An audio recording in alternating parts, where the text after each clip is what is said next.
चाहता हूं, आज जो इसमें उत्तीर्ण हुए हैं, हमने सर्वसम्मत फैसले करके एक फार्मूला बनाया और उस फार्मूले के आधार पे हमने ये रिजल्ट निकाला है। फिर भी इसमें अगर किसी तरीके की कोई समस्या, कोई ग्रीवेंसेस, कोई असहमति अगर आएगी तो हम गंभीरता के साथ में उस पर विचार करेंगे और सरकार निर्णय करके और बोर्ड को निर्देश देगी कि इस प्रकार से हम आगे बढ़ें।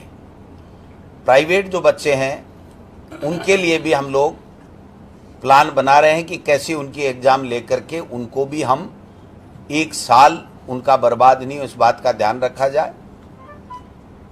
पिछले समय में जो बोर्ड की हर मामले में तैयारी रही, उसके लिए मैं बोर्ड के चेयरमैन साहब और तमाम अधिकारियों को बहुत बहुत धन्यवाद देना चाहता हूं।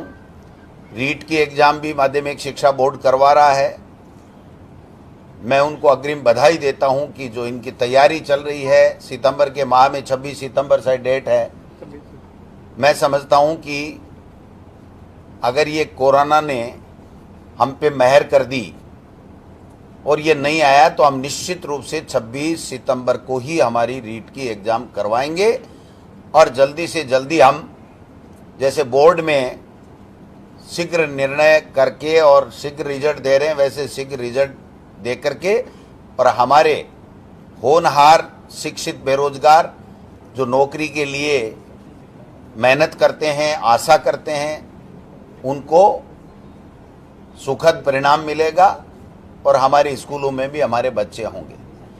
हमारे इस थोड़े से समय में 2.5 साल का समय बीता है।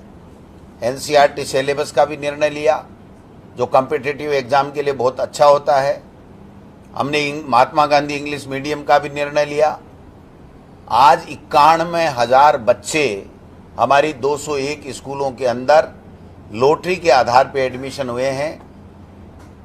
जो हमारी केंद्रीय विद्यालय है और दूसरे जो इंग्लिश मीडियम के विद्यालय हैं उसमें लॉटरी से या इतनी मारामारी नहीं रहती। जो नामी गिरामी 4-5 स्कूलें पूरे प्रदेश में होती हैं, वैसे उसमें एडमिशन की मारामारी और एडमिशन के लिए इच्छा हमारी सरकारी माध्यमिक और उच्च माध्यमिक जो भी हमारी इंग्लिश मीडियम की महात्मा गांधी जी की जो स्कूलें हैं उसमें हुई है। माननीय मुख्यमंत्री जी ने बजट में घोषणा कर रखी है कि हम 5,000 से ऊपर की आबादी के 1,200 स्कूल 2 साल के अंदर खोलेंगे। 350 से ज़्यादा स्कूलों के आदेश सोमवार या मंगलवार को जारी हो जाएंगे और इसी सत्र में हम उनमें एडमिशन लेंगे।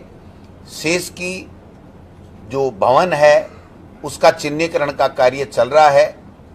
हमारी ये मंशा है कि जुलाई महीने के अंदर हम जो 1 साल का 600 का टारगेट है वो पूरा करें, जिससे हमारे प्रदेश के गरीब का बेटा, मजदूर का बेटा, दलित का बेटा, छोटे व्यापारी का बेटा, उसको जो 50,000 से लेके 1 लाख रुपए तक जो पैसा उसको देना पड़ता था निजी विद्यालय में, वो उसको नहीं देना पड़े।